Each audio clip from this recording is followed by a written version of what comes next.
So it is wine time, and today I'm going to talk a little bit about decanting. So how to do it, when to do it, why to do it. So pretty much there's two reasons that you would decant your wine. One is if it's an older wine and it has developed some sediment and you want to get the sediment out of the bottom of the bottle. And the other one is if it's a young wine, or in fact I find many dry red wines can benefit from a little bit of decanting just to soften the tannins. So first of all, let me just talk about what the sediment is in your wine. If your wine is, especially an older wine, it's been aging for a while, it can develop that. Some wines are unfiltered on purpose to leave these sediments in there. They think that enhances the wine. You're looking at yeast cells, grape solids, and tartrates, which is tartaric acid, like little particles. And that none of that hurts your wine. But of course, when you pour a glass of wine, you don't really want to have sediment in your glass.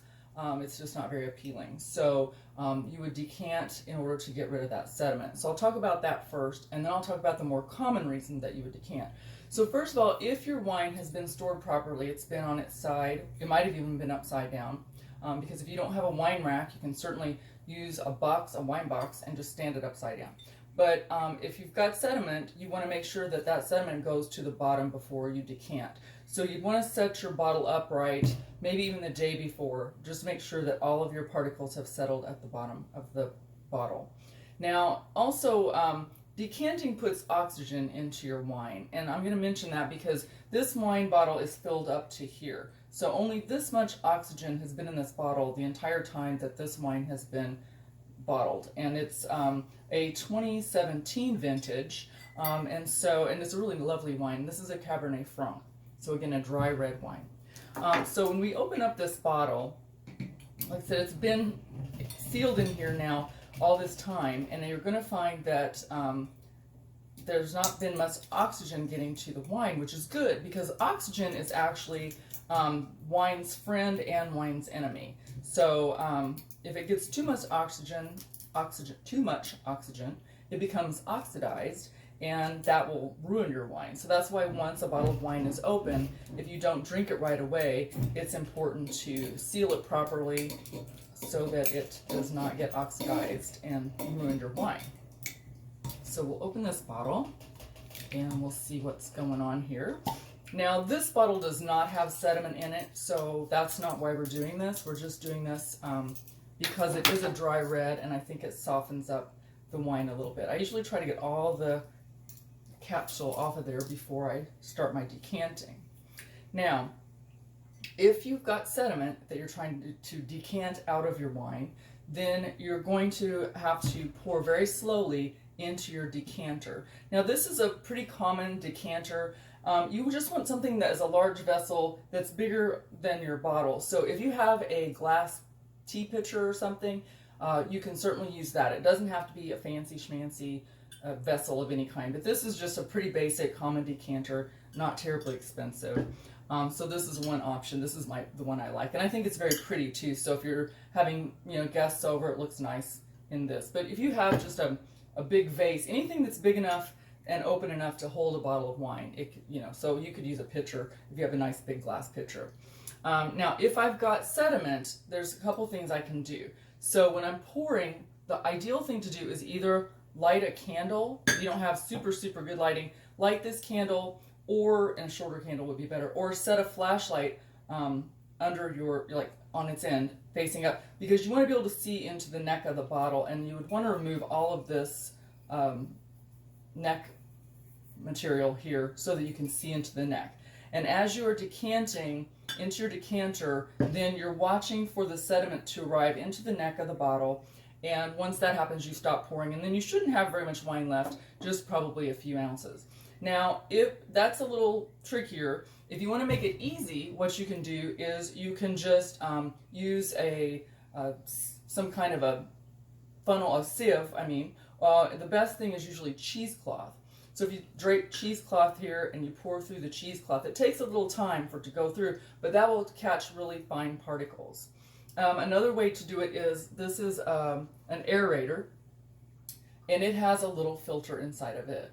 So I could also aerate through here to catch particles as well. So there's some different options, and I'll talk more about this aerator in a few minutes.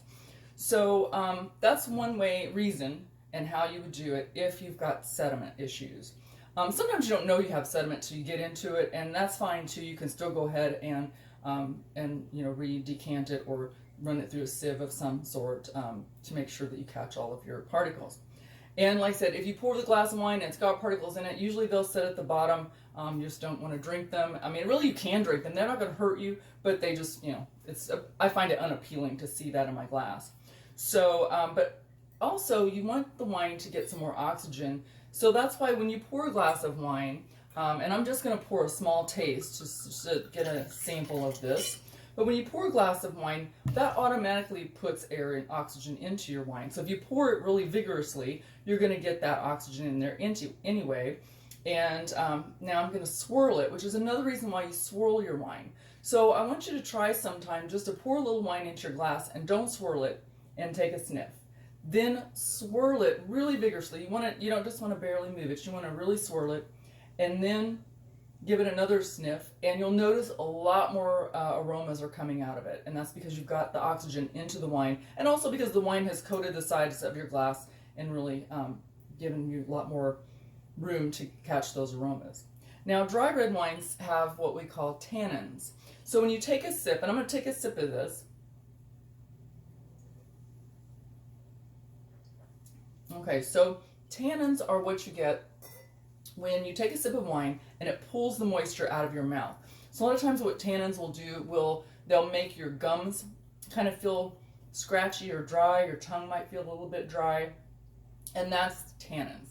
There's nothing wrong with that. That's, of course, a very important part of red wine, but they can be a little harsh on your tongue. And a lot of people, I think, sometimes who've tried dry red wines don't like them because they're too harsh right on the front.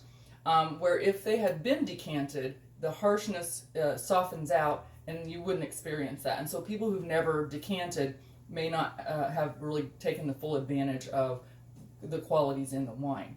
So you can just take this wine, and I'll do it in a minute, and pour it directly into this decanter.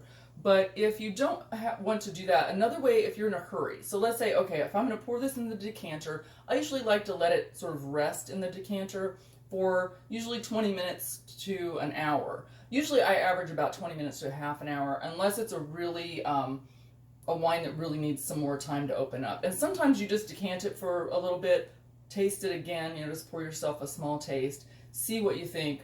And you can definitely tell the difference. I've actually done blind tastings with decanted versus undecanted, the same bottle of wine.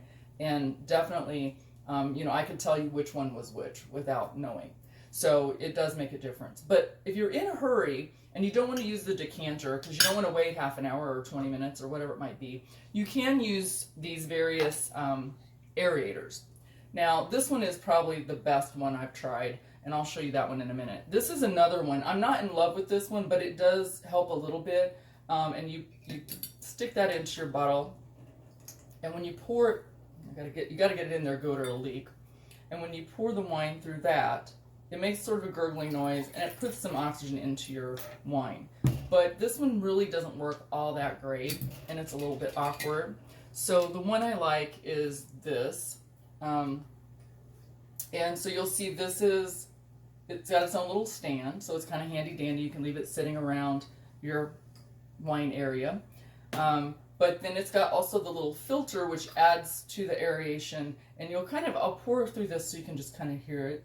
Makes a lot of weird little gurgling sound. And so that is another way to aerate quickly if you want to go ahead and pour it directly into your glass and you don't want to bother with the decanting.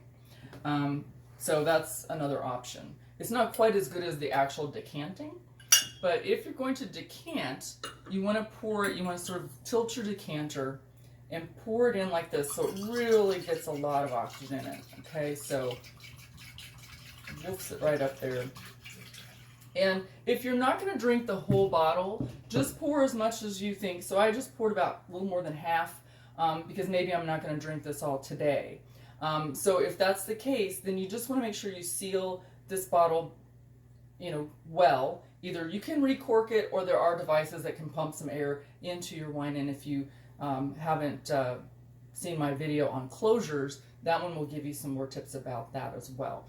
But and this will still be good, on the counter probably till tomorrow. If I were going to keep it another day, maybe I would refrigerate it and then bring it up to room temperature again before pouring. But if you're going to do the whole bottle, just decant the whole bottle, let it sit for just a little bit, and then you're ready to pour it into your glass and enjoy your wine.